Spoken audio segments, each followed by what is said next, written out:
আপনাকে দেখে মনে হচ্ছে ভাজা মাছটা উল্টে খেতে পারেন না, আসলে কি তাই? খাই, কাটা সহ খেতে পারি। আচ্ছা, বিয়ে করে মানুষ কি পায়? বউ পায়, শালি পায়, কিন্তু কষ্টটা বেশি পায়। কেমন? প্যারা, বউয়ের প্যারা।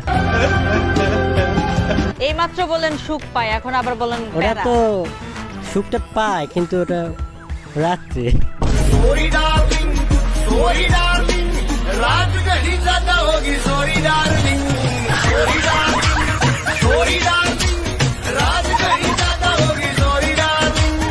আচ্ছা, কার উপর ক্রাশ খেয়েছেন?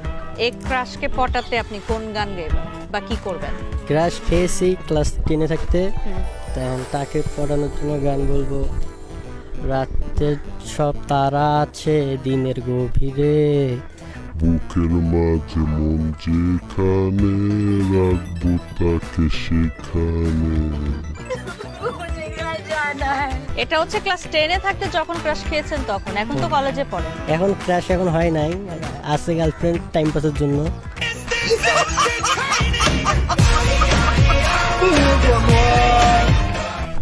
কয়টা আছে টাইম পাসের জন্য গার্লফ্রেন্ড? গার্লফ্রেন্ড একটা, বান্ধবী 2টা আছে। কখনো এমন হয়েছে যে যতদিন টাইম পাসের জন্য প্রেম করেন কিন্তু জন্মদিন ভুলে যাওয়ার পর গার্লফ্রেন্ড খুব রাগ করছে? রাগ তো করেই, তখন কি করেন? রাগ ভাঙাই, কেমনে? সরি সরি বলতে থাকি কতবার? যতক্ষণ পর্যন্ত রাগ না ভাঙছে। এই তো সর্বোচ্চ কতবার সরি বলছেন রাগ ভাঙানোর জন্য? ধরেন 500 বার। কেমনে বলছেন? একবারে মানে কপি পেস্ট করে দিছি, দিতে আসি আবার দিছি, এরকম। কি ডিজিটাল যুগ রে ভাই, সরিও কপি পেস্ট করে।